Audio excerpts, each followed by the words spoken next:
بسم اللہ الرحمن الرحیم الف لام را تلك آیات الكتاب وقرآن مبین ربما يود الذين كفروا لو كانوا مسلمين ذرهم يأكلوا ويتمتعوا ويلههم الأمل فسوف يعلمون وما أهلكنا من قرية إلا ولها كتاب معلوم ما تسبق من أمة أجلها وما يستأخرون وقالوا يا أيها الذي نزل عليه الذكر إنك لمجنون لو ما تأتينا بالملائكة إن كنت من الصادقين ما ننزل الملائكة إلا بالحق وما كانوا إذا منظرين إنا نحن نزلنا الذكر وإنا له لحافظون ولقد أرسلنا من قبلك في شيع الأولين وما يأتيهم من رسول إلا كانوا به يستهزئون كذلك نسلكه في قلوب المجرمين لا يؤمنون به وقد خلت سنة الأولين ولو فتحنا عليهم بابا من السماء فظلوا فيه يعرجون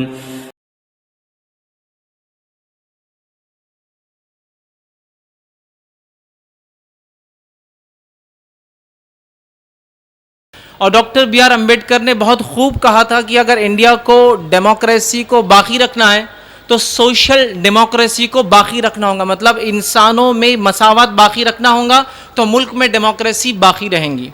تو ہندوستانی آئین نے انسانیت کو ترجیح دی، یاد رکھیں ہندوستانی آئین یہ میں درخواست کروں گا سید فیض احمد ایڈوکیٹ صاحب سے آپ تشریف لائیں اور اپنے خطاب سے سامعین کو محظوظ فرمائیں۔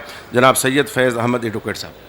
بسم اللہ الرحمن الرحیم الحمدللہ رب العالمین والصلاة والسلام علی خاتم النبیین والمرسلین رب اشرح لی صدری ویسر لی امری واحلل عقدۃ من لسانی یفقہوا قولی، اما بعد۔ اسٹیج پر موجود جمعیت کے ذمہ داران، علماء کرام اور میرے پیارے بھائیوں اور بہنوں، انشاءاللہ عزیز جو عنوان مجھے دیا گیا ہے وہ یہ ہے کہ ہندوستانی آئین میں انسانی جان کا تحفظ، جو کہ الحمدللہ اس کانفرنس کا ایک عنوان ہے۔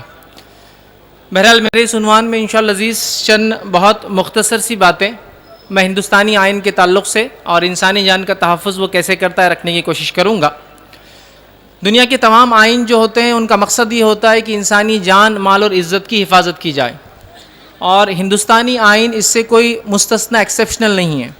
ہندوستانی آئین میں بھی انسانی جان، مال اور عزت کے تحفظ کے لیے بہت سارے قوانین یاد رکھیے بنائے گئے ہیں۔ ہندوستانی آئین جو ہے 26 جنوری 1950 میں جو ہے ایفیکٹ میں آیا، لاگو ہوا، یاد رکھیے۔ اور جب یہ لاگو ہوا تو انڈیا ایک ڈیموکریٹک کنٹری بن چکا تھا، union of India, republic of India ہو چکی تھی، یاد رکھیے۔ اور ڈاکٹر بی آر امبیڈکر نے بہت خوب کہا تھا کہ اگر انڈیا کو ڈیموکریسی کو باقی رکھنا ہے تو سوشل ڈیموکریسی کو باقی رکھنا ہوگا، مطلب انسانوں میں مساوات باقی رکھنا ہوگا تو ملک میں ڈیموکریسی باقی رہیں گی۔ تو ہندوستانی آئین نے انسانیت کو ترجیح دی، یاد رکھیں ہندوستانی آئین یہ انڈیا کا سپریم لا ہے، سب سے بڑا قانون ہے۔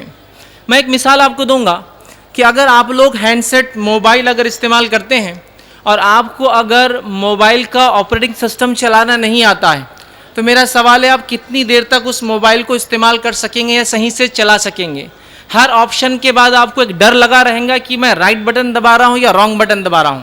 ہر آپشن کے بعد آپ فکر کریں گے اس سے موبائل میرا کرپٹ تو نہیں ہو جائے گا, ڈیٹا اڑ تو نہیں جائے گا, اس لیے کہ آپ اس موبائل کا آپریٹنگ سسٹم نہیں جانتے ہیں.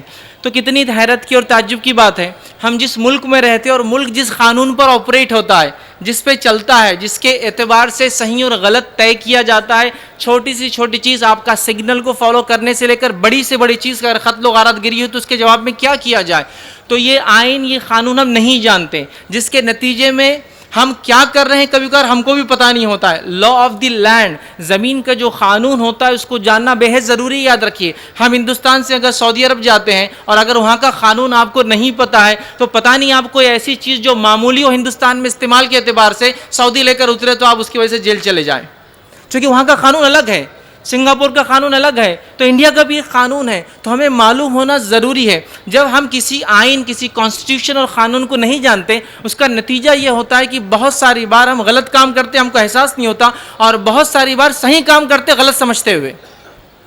جس کی ایک جیتی جاگتی مثال میں یہ دوں گا کہ جب ہم دعوت و تبلیغ کا کام کرتے ہیں تو مسلمان بہت ڈرتے ڈرتے دعوت و تبلیغ کا کام کرتے ہیں. کیوں ڈرتے ہیں معلوم آپ کو؟ ان کو لگتا ہے یہ بہت زیادہ غلط کام ہے اور اس کے نتیجے میں جیل جانا ضروری ہے. تو ہم کو جو یہ کانسٹیٹیوشن نہیں معلوم, اور کانسٹیٹیوشن ہم کو بہت سارے حقوق دیتا ہے, بہت سارے رائٹس دیتا ہے. یاد رکھیے, ان رائٹس کو جاننا بے حد ضروری ہے.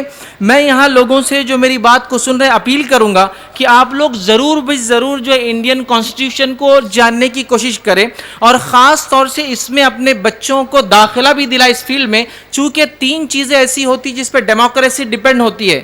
ہندوستانی قانون جس پہ ڈیپینڈ ہے, پہلا ہے لیجسلیشن, جس کو لیجسلیچر مطلب وہ قانون ساز ایک باڈی ہوتی ہے جو قوانین بناتی ہے, جس میں بل پاس کی جاتے ہیں, بل لوور اینڈ اپر ہاؤس میں جاتے ہیں اور پھر وہ قانون بن کے آ جاتا ہے.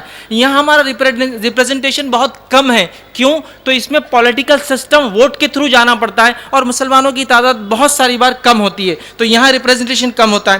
سیکنڈ ہوتا ہے ایگزیکٹو باڈی, مطلب وہ جو قانون کو نافذ کرنے والے لوگ ہوتے ہیں, جس کے اندر آپ پولیس لے لیجیے ایک مثال کے طور پر, یہ قانون جو لیجسلیشن بناتا ہے پولیس اس کو نافذ کرتی ہے, تو یہ نافذ کرنے والی ایجنسی جو قانون پر چلتی ہے وہ بھی یاد رکھیے, تو قانون کا علم. لیکن یہاں بھی ہمارا ریپریزنٹیشن 2 سے 2.5% ہے مکمل ملک کے اندر, تو یہاں بھی ہم کم ہوتے ہیں.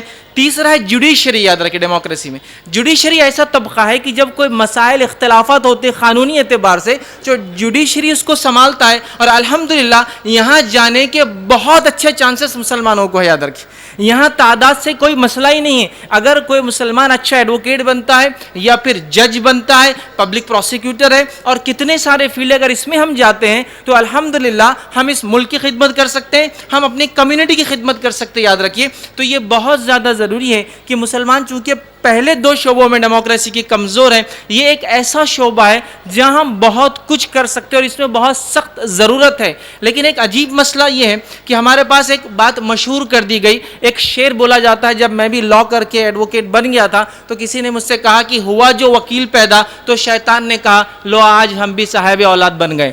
ٹھیک ہے, تو یہ بات کہہ کر ایسا بتا دیا گیا, پوری فیلڈ کرپٹ, پورا لا غلط, تمام چیزیں بالکل صحیح نہیں ہیں, اور اس میں جانا بالکل غلط ہے, اس کی کمائی مکمل حرام ہے. کسی ایڈوکیٹ کو دیکھتے, ارے بہت سے لوگ مجھے ہی پوچھتے ہیں اچھا آپ ایڈوکیٹ ہیں, پھر سچ کیسا بول سکتے ہیں آپ سے امید کیسے رکھیں گے آپ سچائی بیان کریں گے, چونکہ جھوٹ سمجھ لیجئے میرا پریامبل ہے, میری پہچان ہے, ایسا سمجھ لیجئے. تو اس طرح سے معاملہ ہو گیا. تو ہمیں یہ چیز ہٹا کر قانونی اعتبار سے مضبوط ہونے کی ضرورت ہے. یاد رکھیں, انڈین کانسٹیٹیوشن میں بہت سارے رائٹس ہیں, مساوات آپ لے لیں, اس کے آرٹیکلز ضرور آپ شروعات میں پڑھیں. انڈین کانسٹیٹیوشن دنیا کا سب سے لمبا قانون ہے, 355 آرٹیکل کی بنیاد پر یہ قائم ہوا تھا, اور 345 آرٹیکل اس میں امینڈمنٹس کے بعد 101 ترمیمات کے بعد ابھی موجود ہے. یاد رکھیں, اس کو ضرور پڑھیں. اور ابتدائی 13, 14, 15, 16, 17, 18 یہ وہ امینڈمنٹس ہیں جس کو کہتے ہیں یہ بنیادی قوانین ہیں. ایسے قوانین جیسا سانس لینا بنیادی حق ہے, یہ قوانین بنیادی ہوتے ہیں. اس کو آپ ضرور مطالعہ کریں, جس میں مساوات, قانونی جس کو کہیں گے صلاح لینے کا, اور قانون سب کے لیے برابر ہونے کا حق, اور دینی اعتبار سے اپنے دین پر عمل کرنے کا, فالو, پریکٹس اینڈ پروپوگیٹ, اپنے دین پہ عمل کرنے کا, اس پہ چلنے کا, اور ساتھ میں دوسروں تک پہنچانے کے ہمیں حقوق ملتے ہیں. تو بس اسی باتوں کے ساتھ یا انہی باتوں کے ساتھ میں اپنی بات کو ختم کروں گا. ہندوستانی آئین نے ہمیں بہت سارے حقوق دیے ہیں, ہمیں چاہیے کہ ان حقوق کو ہم جانیں اور اس فیلڈ کے اندر ہم لوگ اترنے کی بالخصوص جو دعات حضرات ہیں اس کی بارے کوشش کریں. وآخر دعوانا الحمد للہ رب العالمین. سبحان ربک رب العزت عما یصفون وسلام علی المرسلین والحمد للہ رب العالمین.